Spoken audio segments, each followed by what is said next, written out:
Hi, hope you're doing well. It's your girl Jennifer here again with a very interesting conversation. Now, today I want us to talk about a conversation that I find a little bit disturbing. If you're a parent, you have siblings, you have young children, or you have brothers and sisters that are young, I think this conversation may interest you. So let me ask you this question. As a parent, let me first address parents or guardians. Do you know the kind of games your children are playing? Have you watched your children play games and then you're thinking, how did they get themselves there? Or you hear something has happened to children and you ask yourself, how has this happened? This is a conversation I want us to have.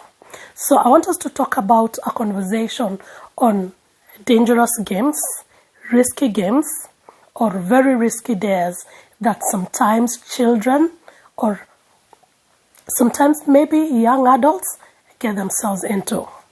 And I'll be giving a few illustrations that I've seen over the years and have stuck with me. So, many years ago when I was in primary school, I was in a school, it used to be called St. Michael. I don't know whether they still call it that as today, but I was in a school called St. Michael in a town or a city called Embu many years ago.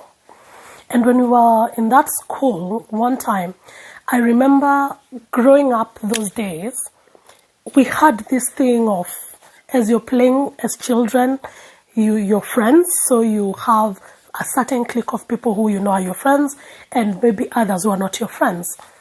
And if anybody wronged you as a child, we used to settle our scores physically most of the times. And sometimes that was one way we used to settle scores. Another way we would settle scores is we'd exchange things. For example, if I have sweets or candy and I have a fight with somebody, so for us to settle that score, maybe I would give them some candy or chocolate or anything just to settle that score. So I believe even today such things happen. So there was that happening a lot in my days. But it was very key to note that settling scores by getting yourself into a dare of a fight was very common. And how did we used to do it? We used to draw a line on earth, on the soil, on the ground. And you draw a line, and then one person stands on this side and the other person stands on the other side of the line. And whoever crosses the other person's line first, then the fight ensues. And you would fight until one of you either surrenders or is defeated. And remember, we are children. So what would people do? Some children are supporting one side, others are supporting one side. But as it was, this always acted as a motivation for us as children to fight. So I was just giving you a scenario of how things used to happen then. So now, when we were leaving school one day, I think I was I'm not so sure how old I was, but I think I was in class 1. So I was clearly one or two. So I was clearly old enough to understand things. So when we were leaving school, those times after school, when people were going home, that is the time that many scores would be settled. Because in school, you can hardly settle those scores, because if you try to do it, probably the teachers will get a wind of it and you'd get punished for that. So you wouldn't want that. So clearly, it is home time that was a very good time to settle your score. So this day, I think there were these two boys who had an issue and they decided to settle their score. And so we were walking, and definitely it's everybody. We used to leave school almost at the same time. It was, I think, around 4. So we are going home, and then we see, and these boys were older than us, so I think they were either in class 7 or class 8, I think, but they were really older than us. So we see them draw their lines, and people take sides to start cheering, and the fight ensues, and immediately they started fighting. So definitely they start cheering this one, this side, others this. But immediately it was like within a very short time, this fight did not go on even for a long time.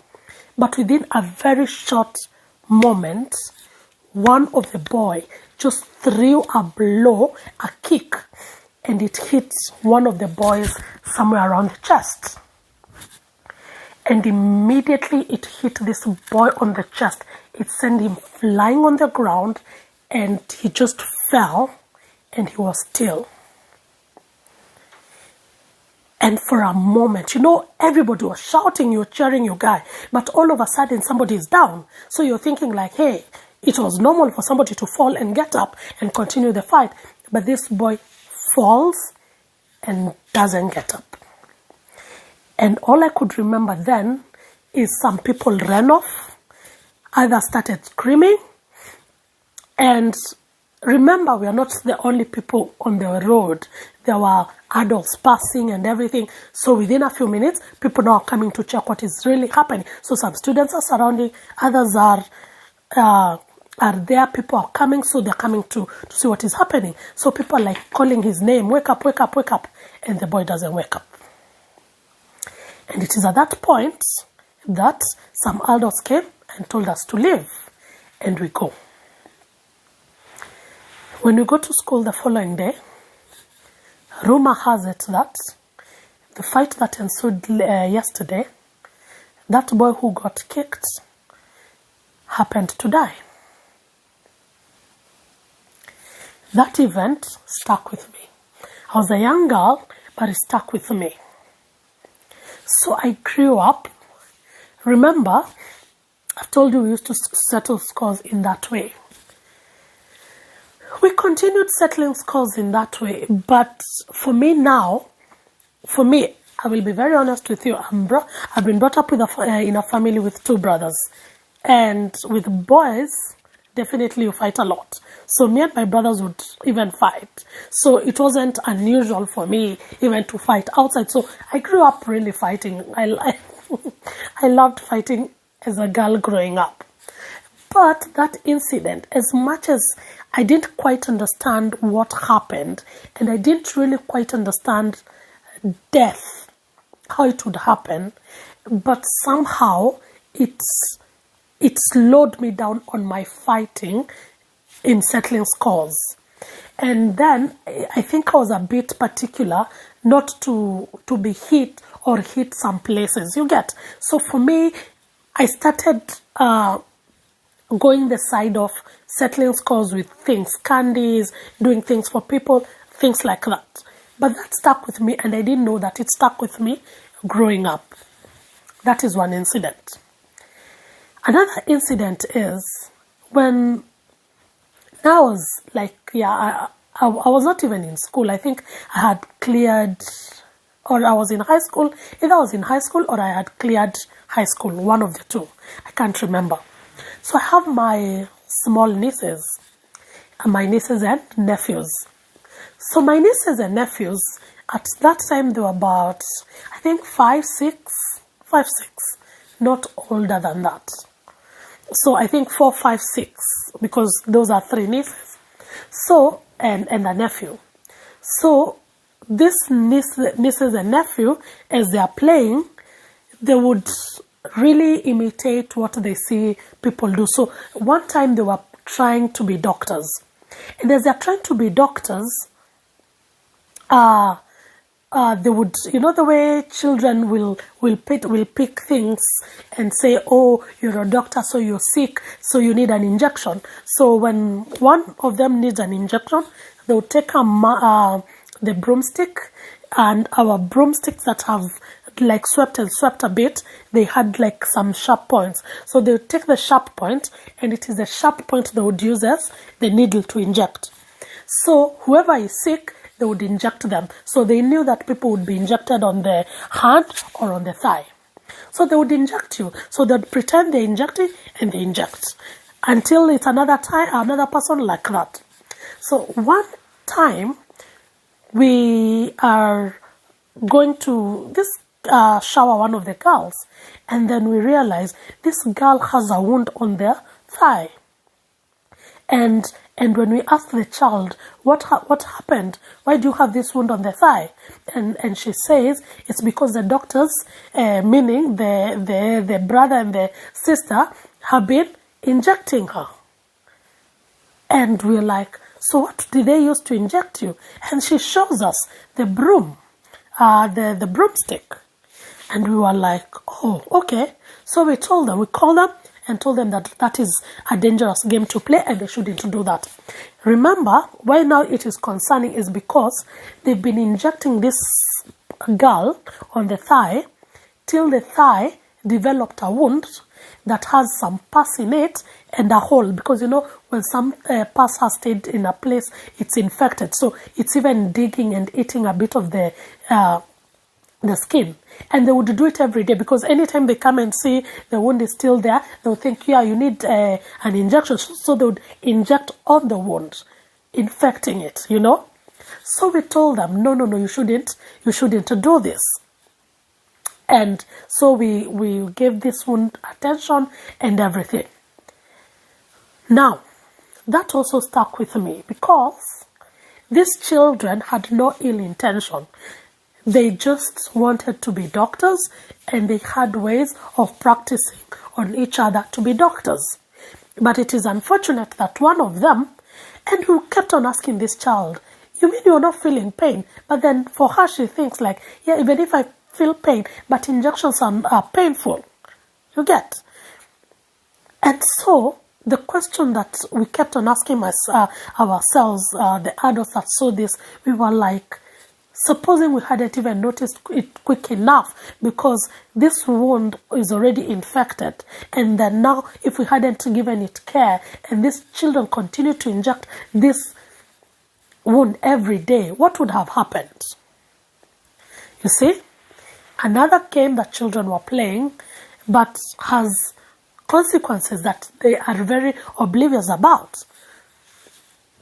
That also stuck with me, because I started thinking, oh, so we should never always assume some of these games that children are playing. When children decide to be doctors, sometimes you don't know, at least these ones were using a broomstick. You never know that they could go further, and even maybe if they pick a needle somewhere, they could even use it. Children are very innocent and they like to experiment and try out things.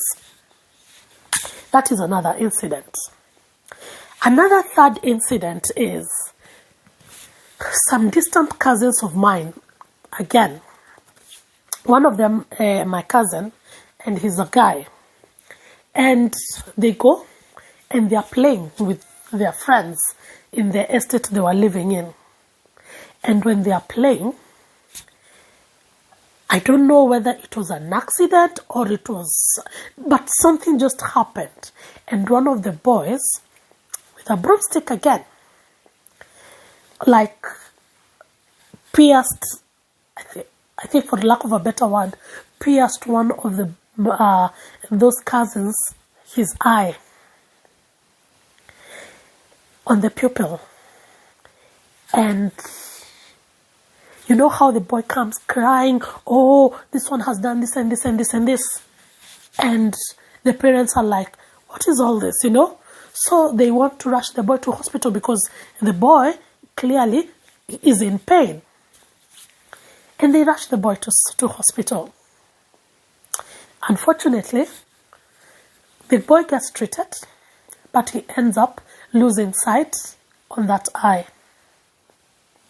Children playing. Now, another incident. I'm trying to tell you incidences that are very personal to me, that have stuck with me over the years. When we were growing up again, we used to watch these TV programs, and magicians would do abracadabra. You know how they can have maybe a handkerchief on one hand and does abracadabra and opens the hand, and the handkerchief, you don't know how it has moved from this hand to this hand. You see, those magical things. And would watch them on TV. But then also in those days, these magicians sometimes would come to schools, to our schools, and do those acts for us, like to entertain the school. It's unfortunate that in those days, they never used to say, as they say it now. Sometimes you can see somebody do something and they say, don't try this at home. So some magicians went to my cousin's school, did their abracadabra, their magic and everything.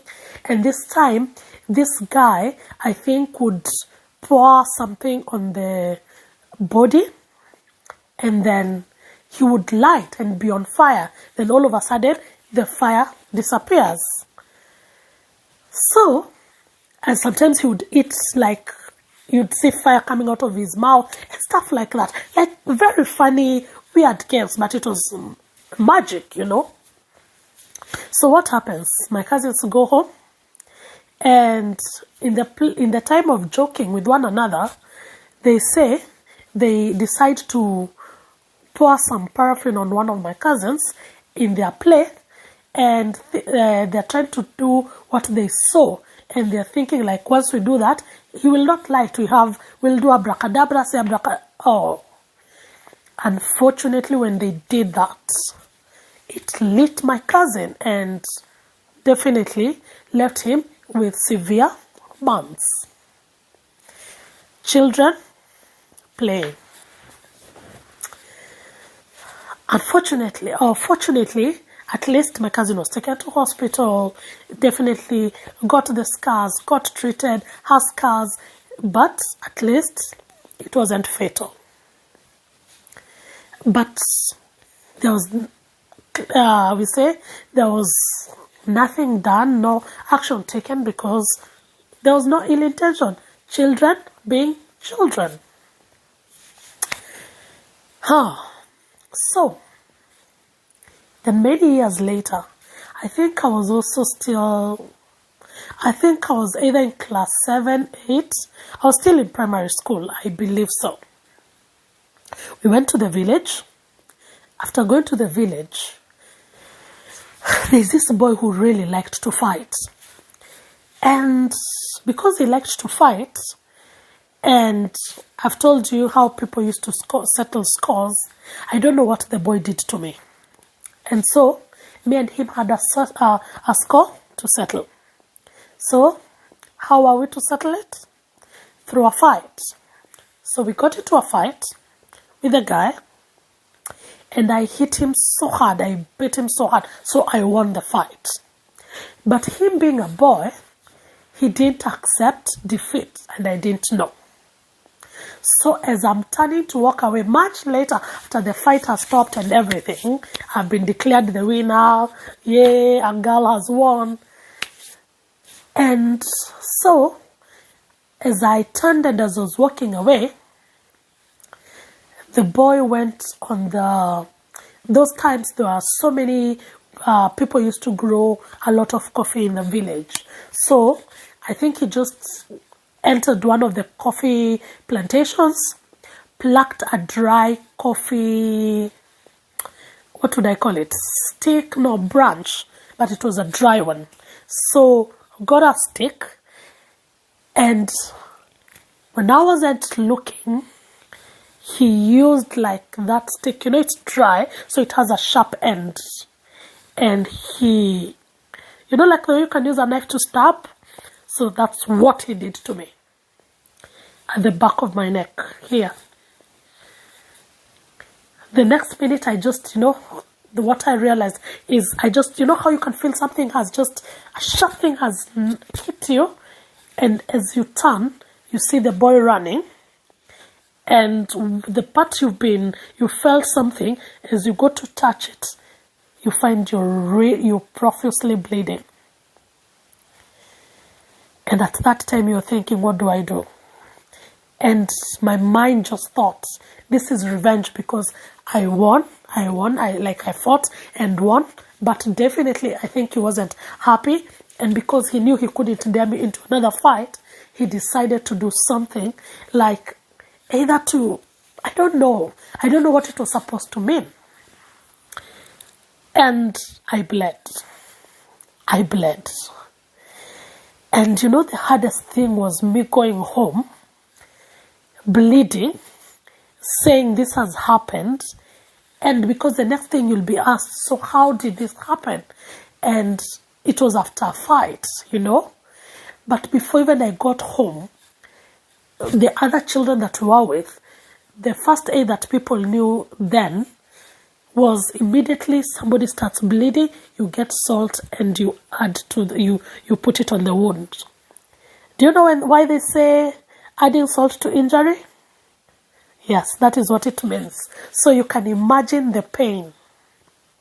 I was in pain, but it was like first aid. So it helped. I went home.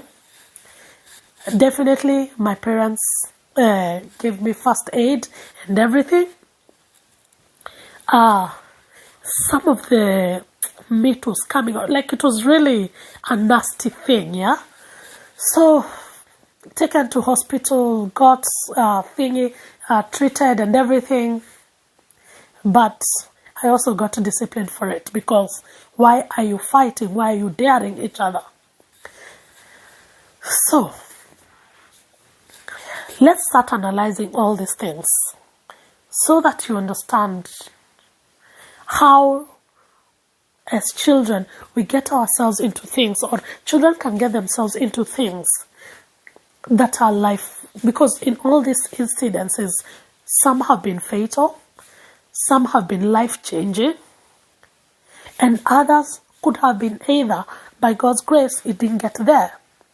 So I believe when the first incident of these school children fighting, this boy settling a score and him hitting the guy, the other boy, this boy, I don't think in his mind he wanted to kill the boy. But it's unfortunate he gave him a blow that was fatal. Let me ask you, do you think there's any parent or any guardian or any brother or sister who would tell their brothers or their sisters or their children, when you go fight, and when you fight to kill? Mostly, I believe the answer is no. No sane person would do that. But do those things happen? What happens when a child kills a child? Because if the child, now in that incident, the child who rendered the killer blow, immediately what did they become? A killer. Did they intend to? No. But because there is a person who has lost their lives, the police had to get involved. Definitely, if the police are involved, chances are this is going to go to court. What happens to this boy? He got reprimanded. All this, you know, this is an innocent life that has been cut short, but this is also another innocent life whose life has suddenly changed. Now, I am talking like this from a mental health perspective. Do you think this boy who goes to be reprimanded somewhere and wait till he's 18 years, maybe to answer for some of the things he did, the mistakes he did, and he made them early in life, what kind of torture, what kind of mental state will this boy be in? The guilt, the pain, the regret, you know? Okay, let's move on from that one and think about this, my cousins, who, my nieces and nephew, who are playing and injecting each other. They are very well-meaning doctors who want to be doctors in the future. But look at how they are dealing with their being doctors. You see, supposing this child had a blood condition or a certain condition, and then they experiment this on this child, what could have happened to this child later in life? You know, this could have left lasting consequences. But even if it's probably these children today forgot all about it, but me, who saw that as a young adult, I have never forgotten it. It's made me, like, it's one thing that now, even as I am as a mother, I am very keen when I hear or when I see children try to do some things, because at the back of my mind, I know, do not underestimate children. You get? So, now, think about of this one who the broomstick was used on his eye, he lost his eye. That was life-changing. He has to live with a disability that he did not intend. What about the boy who caused the disability, the other child? You know, think about me who was stabbed with that coffee stick. Supposing he stabbed me the wrong place. This is at the back of my neck.